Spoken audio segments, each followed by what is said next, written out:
we remain steadfast in our commitment in delivering local news that matters. Stories that inspire. Enriching the lives of Filipinos in the Philippines and across the globe. This is your GMA Regional TV. Buong puso para sa Pilipino.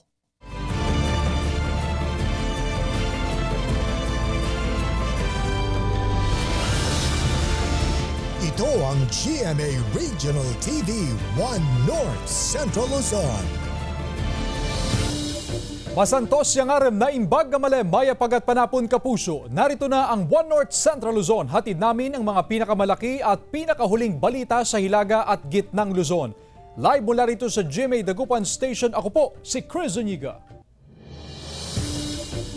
Umiiral pa rin sa Luzon Grid ang Red Alert at Yellow Alert ngayong araw, April 19, dahil sa manipis na supply ng kuryente. Kaya mahigpit ang paalala ng otoridad na maging responsable sa pagkonsumo ng kuryente. Para sa detalye, nakatutok live si Claire Lacanilaw. Claire? Chris, dahil sa manipis na supply o reserba sa kuryente, muling itinaas ng NGCP sa Red Alert status ang Luzon Grid ngayong hapon at mamayang gabi. Isinailalim sa Red Alert at Yellow Alert status ang Luzon Grid. Bunsod ng nararanasang manipis na supply ng kuryente dahil sa pagpalya ng 19 na power plant. Isinailalim sa Red Alert status ang Luzon Grid kaninang alas 3 ng hapon hanggang alas 4 ng hapon at nakatakdang isailalim sa Red Alert mamayang alas 6 ng gabi hanggang alas 10 ng gabi. Nakataas naman ng Yellow Alert status kaninang alas 12 ng tanghali hanggang alas 3 ng hapon. Sinundan kaninang alas 4 ng hapon hanggang alas 6 ng gabi at mamayang alas 10 hanggang alas 11 ng gabi. Ito ay dahil sa naging jam na power plants ang naka-forced outage at tatlo are running under the rated capacity. Around 2,284 megawatt yung unavailable sa grid. Sa gitna naman ng problema sa supply ng kuryente, ayon sa DECORP, asahan ng mababang singil sa kuryente dahil bumaba ang transmission charge ngayong buwan ng Abril. Sa kumukonsumo ng 100 kilowatt-hour, may bawas na 27 pesos. It's lower compared to last March. Gawa ito ng mas mababa na transmission charge. In terms of the generation charge, tumaas siya ng bahagya compared sa March. Yung nga lang dahil mas mataas yung binaba ng transmission rate, nanigate niya yung pagtaas ng generation charge. Iba't ibang paraan ang ginagawa ng ilang residente upang makatipid sa pagkonsumo ng kuryente. Ngayong nararanasan ang manipis na supply ng kuryente. Hindi na kami naglalaban ng washing machine. Yun lang, kasi yung ginagamit lang namin yung electric fan para medyo mababang bayad sa kuryente. Kung minsan, nasa labas din kami, magpapahangin. Chris, para naman sa mga kapuso, may mga ilang paraan para maging wais o makatipid sa paggamit ng kuryente. Yan ang pagpapalit ng LED light dahil mahina ang pagkonsumo nito sa kuryente. At hugutin sa saksakan ang mga computer o gamit sa bahay imbis na naka-standby mode. Pwedeng limitahan ang paggamit ng air conditioning unit sa gabi at sa halip gumamit na lang ng electric fan. Tiyaking ding regular ang cleaning ng mga ventilador at aircon. I-schedule ang pamamalansya at paglalaba gamit ang washing machine. At makatutulong din ang paggamit ng mga solar-powered home appliances bilang alternatibo. Chris. Maraming salamat, Claire Lacanilaw.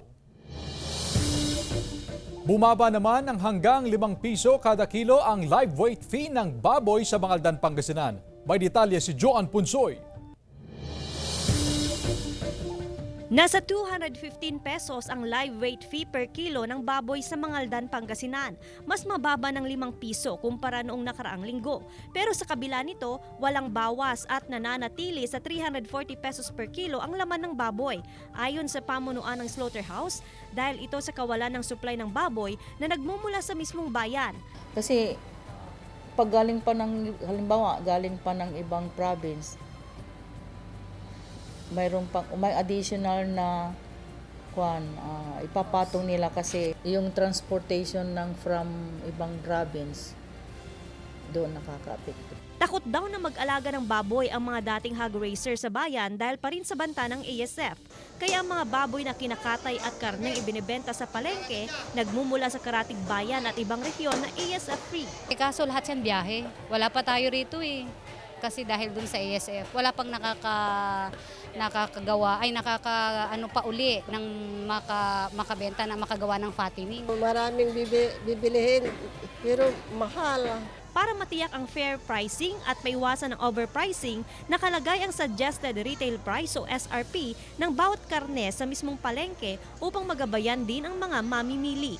Kasama si Daryl Peralta, Joan Punsoy, One North Central Luzon. Tinupok ng apoy ang isang century-old house sa Magsingal, Ilocos Sur dahil sa naiwang nakasaksak na electric fan. Nakatutok si Ivy Hernando. Nabalot na makapal na usok ang dalawang palapag na century-old house na ito sa Barangay San Clemente, Magsingal, Ilocos Sur, pasado 3:00 ng hapon kahapon. Mabilis na kumalat ang apoy kaya't natupok ang buong bahay. Inabot ng halos 1 oras bago na ideklara ng BFP ang fire out. Nasa kabilang bahay daw noon ang may-ari na si Jojo Rubio na sinubukan daw magsalba ng gamit pero bigo. Naka-plug na electric fan sa kusina ang nakikitang sanhi ng sunog ayon sa BFP. Sa initial investigation namin, unattended electric fan yung naka-unplug ma'am na electric fan at hindi naalis ng matagal na araw ma'am. Walang naisalbang gamit sa ancestral house kaya nanawagan sila sa mga gustong tumulong. Agyaman na ma'am, nuda tumulong kanya ma'am, nasitlaw na ma'am. Dahil lupot ko ma'am pulos ako. Siguraduhin na maalis yung mga saksakan ng mga appliances nila at kung alis ng bahay, dapat isara na rin yung circuit breaker para mas safe at sigurado. Aabot sa 800,000 pesos ang danyo sa sunog. Wala namang nasaktan. Kasama si Norman Raca, Ivy Hernando, One North Central Luzon.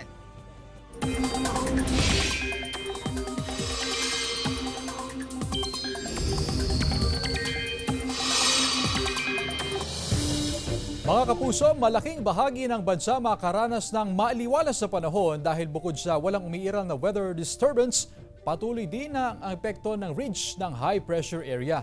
Mainit din ang panahon dahil sa pag-ihip ng easterlies. Base sa datos ng Metro Weather, mababa ang tsansa ng ulan sa Northern at Central Luzon maliban sa Abra, Kalinga, Apayao, Ilocos Provinces, Ifugao at Mountain Province. May mga tsansa rin ng ulan sa iba pang bahagi ng bansa kaya patuloy na mag-monitor sa updates. Umabot naman sa 420 hanggang 450 pesos ang presyo ng kada kilo ng karne ng kambing sa Calasiao, Pangasinan. Wala pang pagtaas sa presyo pero ramdam na raw ng mga tindera ang limitadong supply. Katunayan, galing pa sa Aluminum City ang ibinebenta sa pwesto na ito. May epekto raw kasi ang labis na init ng panahon sa pagpapalaki sa mga kambing. Kaya ang ilang goat racer, regular ang pagpapainom ng tubig at bitamina sa mga kambing at limitado na rin ang oras ng pagpapastol para iwas stress ang mga alaga.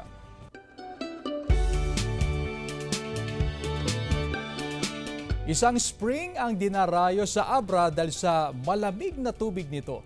Ating pasyalan sa report. Bubungad ang malakristal na tubig pagpasok pa lamang sa Luswak Springs sa Lagayan, Abra. Malamig ang tubig na nagmumula sa bukal. Enjoy sa pagtampisaw ang mga bata sa pool, lalo na at malilim dito dahil sa mga naglalakihang puno. Pwede ring subukan ang kanilang slide. Mayroon ding marerentahang mga cottage sa gilid ng pool. Sa Tayum, Abra, dinarayo ngayon ang irrigation overflow o tinatawag na tortorayok sa barangay Bumagkat. Magtampisaw sa tila bumubulwak na tubig mula sa irigasyon at magpalamig sa Malamini Curtain Falls dahil sa bumabagsak na tubig. Ang lugar ay nakaharap mismo sa Abra River at tanaw din ang Don Mariano Marcos Bridge. Walang entrance fee pero pakiusap ng mga residente na panatilihing malinis ang lugar upang mas kaaya-ayang paliguan. Gab De Luna, One North Central Luzon. Ito ang GMA Regional TV 1 North Central Luzon.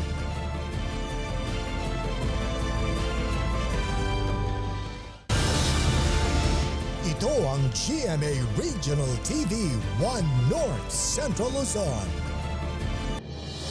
Talamak na nakawan ng metro ng tubig sa Dagupan City, ibinabala ng Pamana Waters. Narito ang report. Ibinabala ng Pamana Water Dagupan City ang sunod-sunod na insidente ng pagnanakaw ng metro ng tubig sa ilang barangay sa Dagupan City. Mula April 8 hanggang sa kasalukuyan, aabot na sa 16 na insidente ng pagnanakaw ng metro ng tubig ang inireport ng mga water concessionaires. Inakala raw ng ilang mga nabiktima na nawalan lang sila ng supply ng tubig. Patuloy naman ang kanilang investigasyon ukol dito. Nakikipag-ugnayan din sila sa mga barangay para sa information dissemination. Sana po magtulungan tayo, maging vigilant po tayo dito sa mga water meters natin dahil hindi po natin alam kung sino po yung kumukuha, wala pa po kaming information. Ang magagawa lang po namin is inform kayo para kahit paano makatulong po. Samantala, nilagyan ng bakal ng ilang residente ang palibot ng kanilang water meter upang hindi manakaw. Aabutin na mahigit 1,000 pesos ang pagkakabit ng water meter. Tingnan nyo, dalawang git na yan. Tapos may binakudan pa yung metro para ship siya. Tiniyak naman ng Pamana Water na sapat ang supply ng tubig sa kabila ng mataas na demand sa water consumption ng lungsod. Wala ring pagtaas sa singil sa tubig. Sinisiguro lang po natin or ine-ensure natin dapat walang breakdowns. Walang breakdowns, walang busted pipes. So yun po yung binabantayan natin. Dahil ito pong nangyayari na to, ito po yung tinatawag nating high demand because of the season, yung summer season. Kasama si Henry Dominsil, Claire Lacanilaw, 1 North Central Luzon. Samantala, may panibagong paggalaw sa presyo ng produktong petrolyo sa susunod na linggo. Inaasahan ng rollback sa kada litro ng diesel na 60 centavos hanggang 85 centavos. Sa kerosene naman, may tapyas din na aabot ng 80 centavos per liter. Habang may inaasahang oil price hike sa gasolina na posibleng umabot sa 60 centavos per liter. Ang oil price adjustment ay epekto raw ng political conflict sa Middle East at fuel demand reduction ng malalaking bansa. Delivery boy ng LPG sa Lingayen, Pangasinan na biktima ng customer na nagbayad ng peking pera. Tutukan sa report.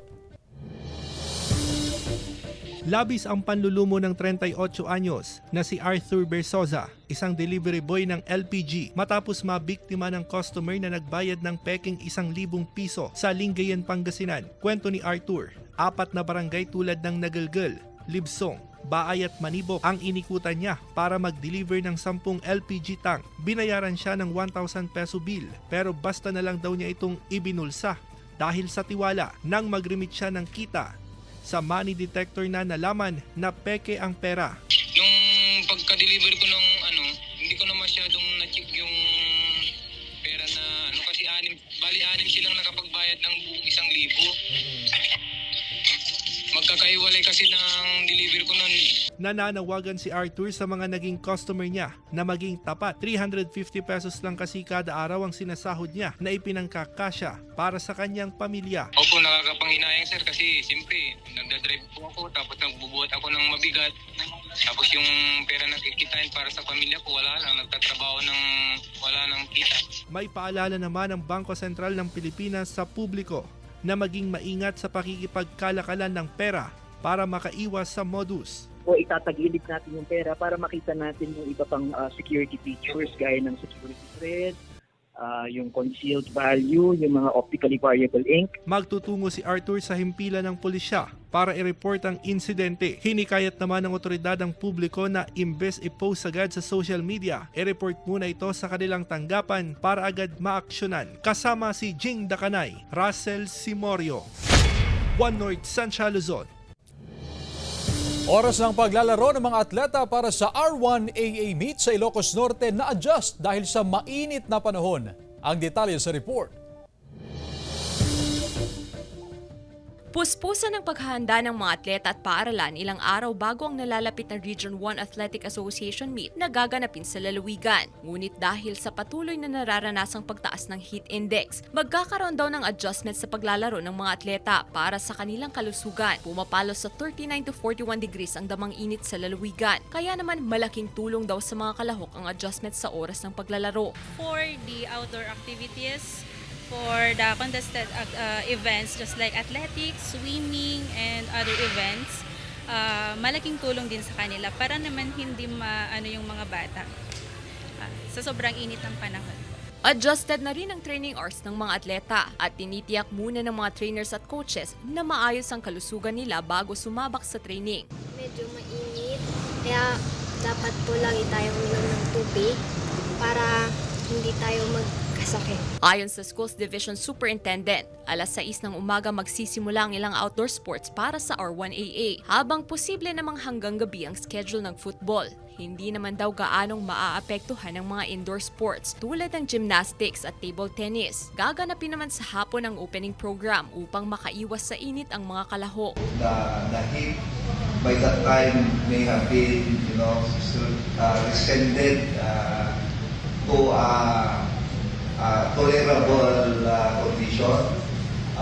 Games that are exposed directly to sunlight are scheduled extremely in the morning and in the afternoon. Inaasahang gaganapin ang R1AA sa probinsya sa April 22 hanggang April 27. Kasama si Reynold Velasco, Gab De Luna, 1 North Central Luzon. Ilocos Sur Governor naglabas ng advisory kaugnay sa kumalat na peking mensahe tungkol sa pagpapatupad ng asynchronous classes. Sundan sa report.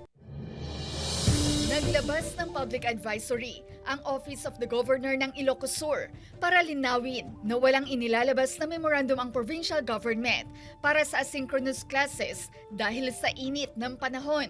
Kumalat ang fake advisory sa social media at chat. Ayon sa gobernador, nirerespeto at tiwala siya sa desisyon ng DepEd pagdating sa suspension ng klase. Gaya ngayong araw na nagpatupad na ng half-day classes sa Ilocos Sur mula alas 7 ng umaga hanggang alas 11 ng umaga. Nararamdaman rin namin ang talagang napakainit na panahon at ibinabasa rin namin sa heat index natin. At nakikita rin namin yung kalagayan ng ibang mag-aaral natin na hindi rin kinakayanan ang sobrang init. Mas maganda kasi pag tanghali po, mainit. Tapos inaantok sila. Pinakawit kasi di malimin mo. Lalo talda, nakaparpara ma'am. So kaya kulatatikas yung aurasin. 7 to 11 lang. Base sa karanasan ng sektor ng edukasyon noong pandemya, mas maigi raw ang face-to-face classes upang mas maipaliwanag ng guro ang lesson kumpara sa modular learning. Mas talagang may natututunan yung bata kapag in person o yung may direct contact siya sa guro nila. Pinayuhan naman ang mga guro, magulang at estudyante na i-validate muna sa DepEd ang anumang impormasyon tungkol sa suspension of classes hinggil sa heat index. Kasama si Norman Raca, Ivy Hernando, 1 North Central Luzon. Mga instrumentong gawa sa kawayan tampok sa Carolina Bamboo Garden and Museum. Narito ang report.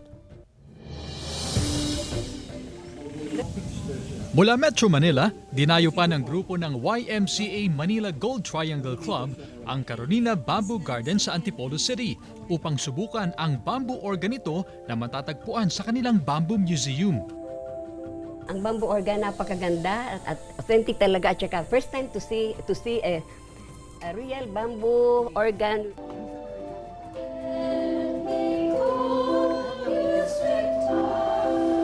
Matapos maaliw sa pagtugtog gamit ang bamboo organ,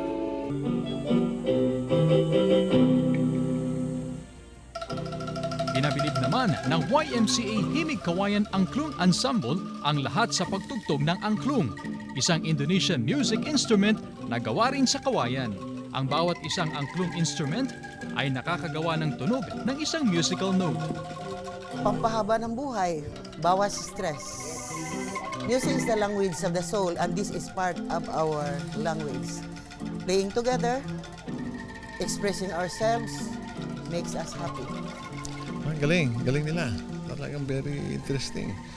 Actually, sabihin ko naman, mag-produce na kami ng mga angklong. Ayon sa pamunuan ng Carolina Bamboo Garden, nais nilang ipakita na ang kawayan hindi lang pangsining at kultura, kundi pwede ring pangmusika. Nagkakanta kami rito ng bamboo seminar twice a year, March saka October, para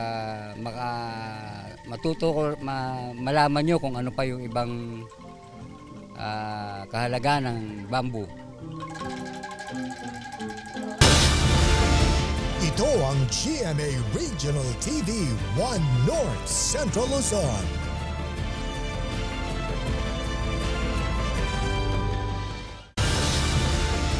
Ito ang GMA Regional TV 1 North Central Luzon. Ilang OFW na tubong Pangasinan nagkwento ng karanasan sa matinding pagbaha sa United Arab Emirates. Sundan sa report. Sa cellphone video na ito nakuha ng OFW na si Vincent Tambong, makikita ang mataas na antas ng baha sa ilang lugar sa United Arab Emirates. Nagmistulang ilog ang mga kalsada, lumubog ang mga sasakyan, marami ang stranded sa train station na ito at hindi makalabas sa bahay. Paralisado maging ang operasyon ng airport.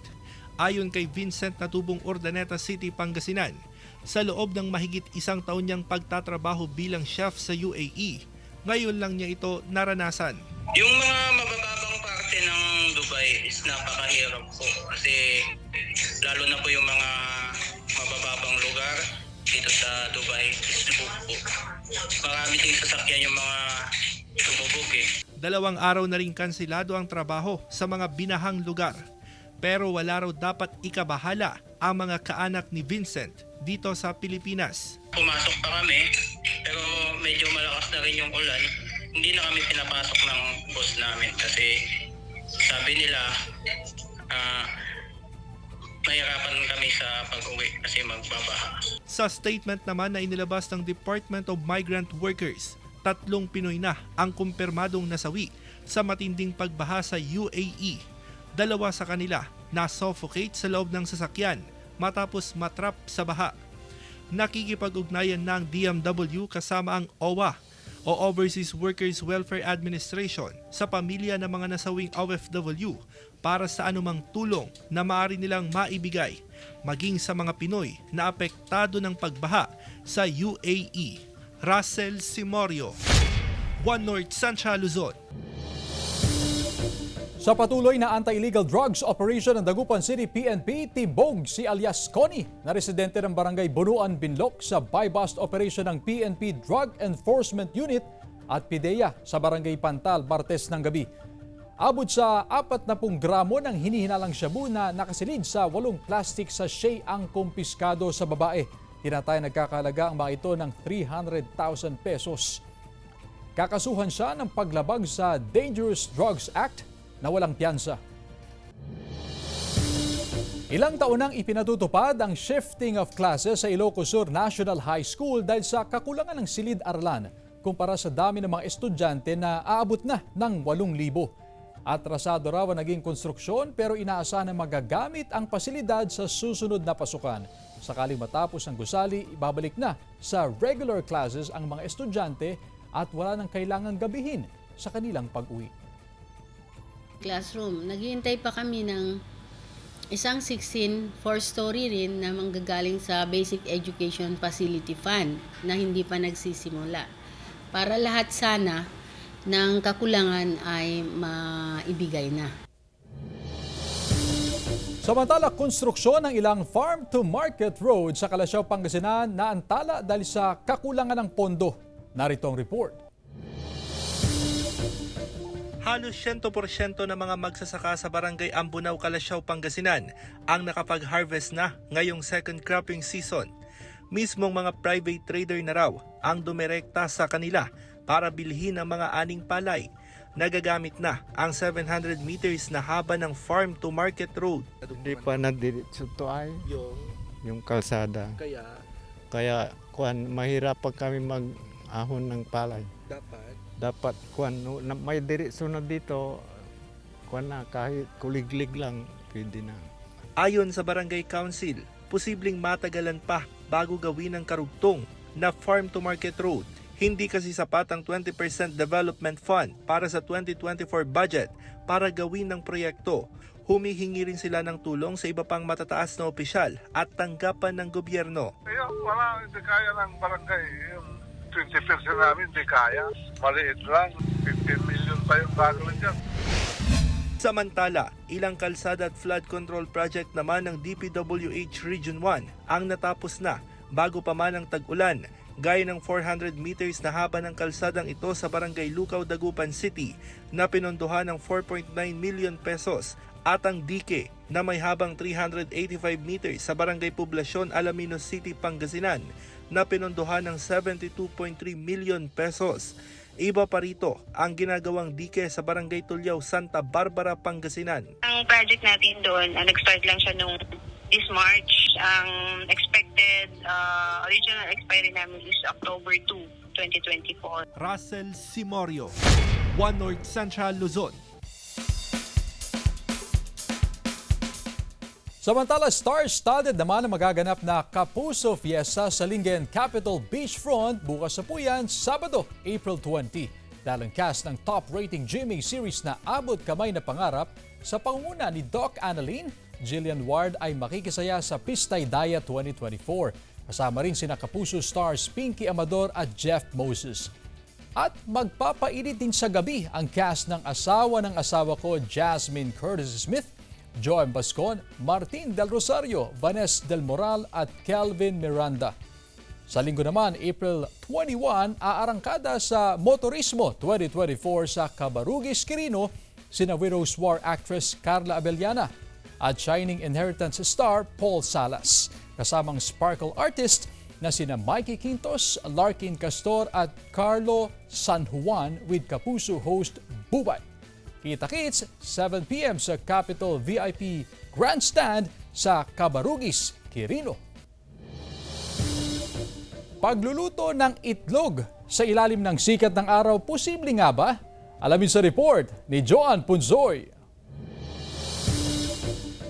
Sa init ng panahon ngayon, marami ang nakiuso sa trip na magluto ng pagkain under the sun. Pero teka, gaano nga ba ito ka-legit? Ang oras na natin ngayon ay 11:08 a.m. at base na rin sa ating temperature up sa cellphone, nasa 35 degrees Celsius itong temperatura. Ayon sa Pag-asa, plus 8 degrees Celsius para makuha itong heat index. So 35 degrees Celsius plus 8 degrees Celsius. Ang heat index natin ngayon sa mga oras ng ito ay 43 degrees Celsius. Gagawa rin tayo ng experiment kasama ang iba nating mga kababayan kung saan mag-iiwan tayo ng kawali dito nga sa ilalim ng araw at ilang minuto natin itong ibibilad tapos ating babalikan at susubukan nga natin na magprito ng itlog sa ilalim ng araw.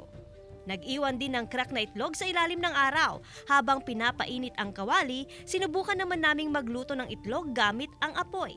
Sa loob lamang ng 2 minuto, uminit na ang kawali. Sinukat ang init nito gamit ang kitchen gadget at pumalo sa 93 degrees Celsius ang init. At nang bitakin ang itlog, 1 minuto lang, luto na. Segundo lamang din itong maluluto kapag inilubog sa mainit na mantika na nasa 115 degrees Celsius ang init ng temperatura. Binalikan namin ang kawali na ibinabad sa init ng araw. So 7 minutes nang nakalipas at susubukan naman natin na magluto ngayon ng itlog. Ito yung nagba-viral na pagluluto nga ng itlog sa ilalim nga ng tirik na araw.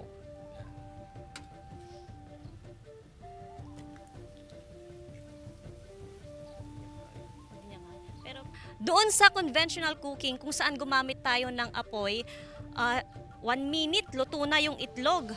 At nasa 93 degrees Celsius yung init talaga ng temperatura.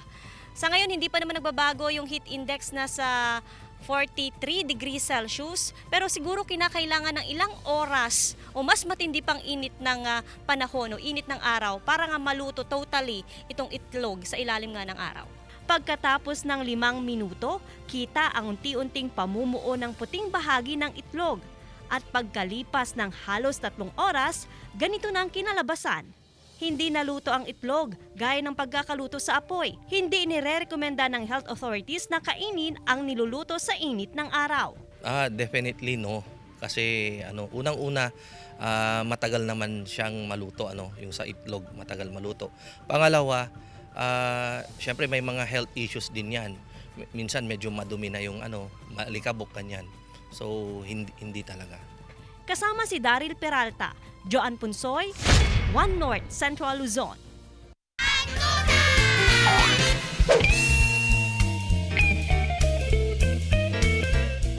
Lechon po. Bakit lechon? Kasi masarap.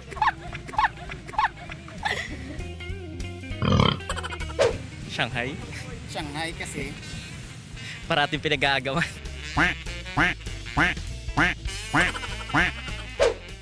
Banak yun na lang. Kasi kinakain ko eh. Kilawin. Kilawin? Bakit kilawin? Kasi po, masarap po pag hilaw. Bangus sa Lambok kasi yun yung uso sa Dagupan eh. Bangus Festival, kaya literal na bangus talagang gusto kong kainin.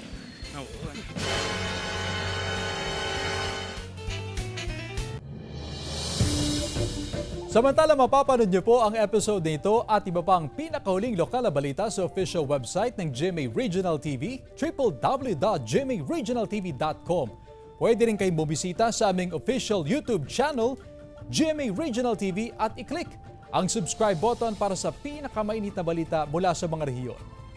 Nais din naming pasalamatan ng mga kapuso sa Hilaga at Gitnang Luzon, maging ang mga kapuso natin abroad. Dahil sa GMA Regional TV, Local News Matters. At yan ang mga pinakamalaki at pinakahuling balita sa Hilaga at Gitnang Luzon. Maraming salamat sa pagsama sa amin pati na ang mga kapuso sa ibang bansa na tumutok sa mga balita sa rehiyon. Ako po si Chris Zuniga. Kami ang GMA Regional TV, One North Central Luzon. Buong puwersa para sa mas malaking misyon at mas malawak na paglilingkod sa bayan.